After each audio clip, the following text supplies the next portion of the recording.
Remember when I studied this subject for the first time, the first question I had is why? Like, why do I need to study this? And when I studied this for the first time, and I thought, okay, do people really do it? Like here, we would be discussing stuff like you have access to some great information that's going to make you super rich. If you decide to buy that stock on that information, you're going to be really, really rich, but you're still not going to do it because it's unethical.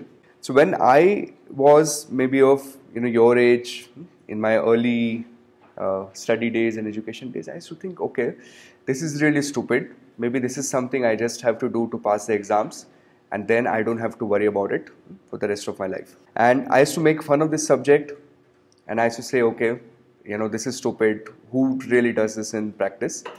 And then with time, my understanding of subject has evolved. And over the period of last, so how many years? 2005 to now, that's almost a lot of years, 13, 14 years. Over the period of time, I've realized there are, both the sides to the market. There are people who would follow a very strict ethical code of conduct in business practice. And then there are people who would go easy on them.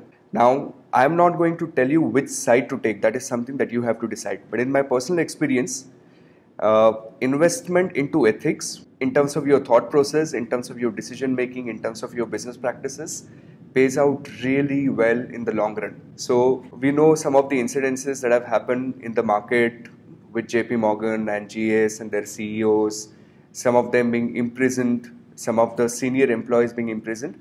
And then on the other side, we also have guys like Ray Dalio, who actually, living principle of, how do you apply ethics in practice.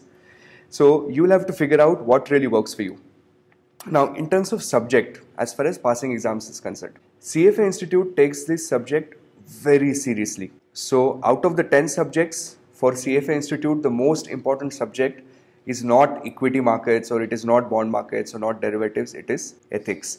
And how their proposition is, their value proposition is that because CFA charter holders have gone through rigorous training on ethics, the assumption is that when they are in the markets, people can trust them because the people or the clients or the employers know that these people have learned ethics.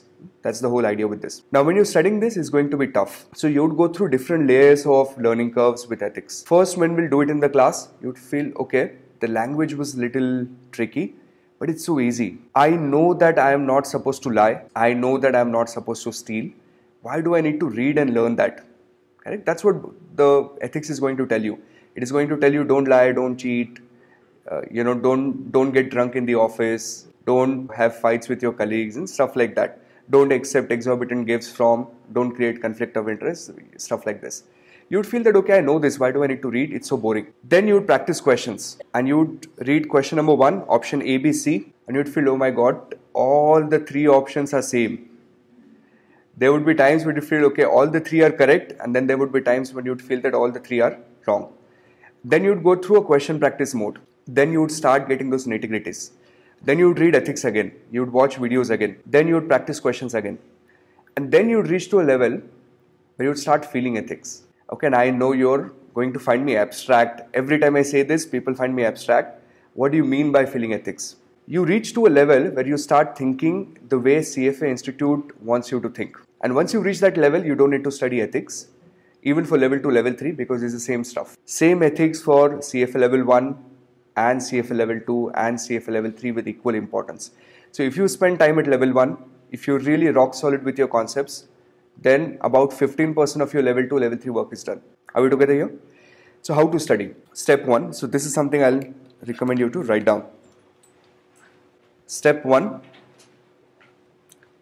You're going to do videos or live class. Now, a lot of videos on ethics would be updated this season. These recordings, what I'm doing with you right now. Okay. So for you guys, if you're short of time, it's okay to come directly, not prepared in the class because you're attending live classes. But other users who are watching this video, they are going to watch the videos first. That's your step number 1. Then step number 2, there is a quiz on the website. Okay, so we have broken down ethics into smaller parts. You'll file on the FinTree website. There are plenty of quizzes for you to practice. These are high value questions, so you have to practice them. Now when you're doing this, you're going to keep juice notes in front of you, and every time you find some new interesting observation, you're going to make use of those post-its and you're going to put that on the juice notes. A lot of small nitty-gritties. For example, that are you allowed to take gifts from third parties versus are you allowed to take gifts from your clients? Okay, for example, you're an equity research analyst.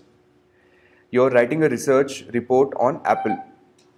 So the Apple investor relations head called you. He said, we are gifting you a new iPhone.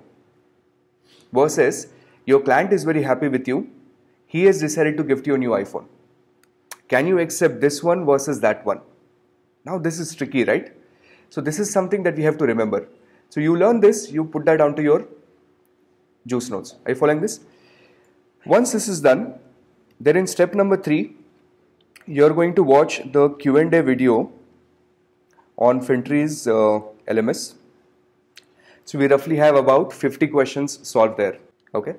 You watch this Q&A video, you start getting a deeper understanding. You figure out, okay, this is how questions are being asked on the exam.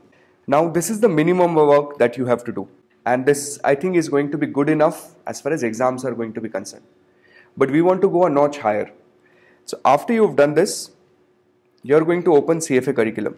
And CFA curriculum for ethics, you're going to read word by word at least once.